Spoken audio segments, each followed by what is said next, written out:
कुछ कहा ना।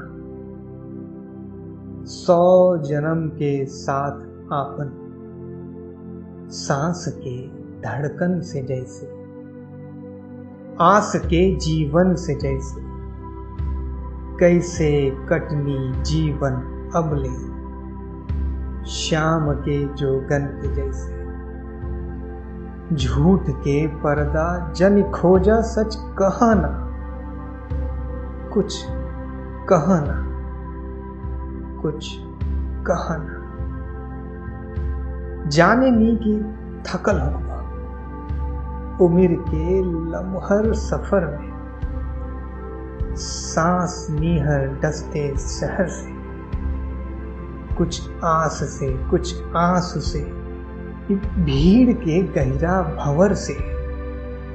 समय आवेला सबके ही इतना डर ना, कुछ कहा ना, कुछ कहा ना। इस सियाह सन्नाटा में हम उम्र काटत बानी अकेले,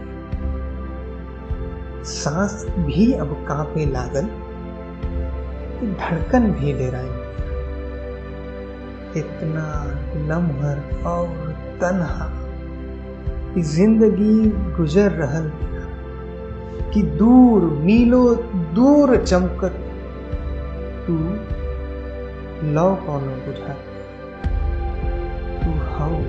तू हौ बस तू ही तू हौ, एक एक पल में जी रहल बानी, तो ही बस आस जा। एक पल तक और ठहरा, कुछ कहा ना, कुछ कहा ना।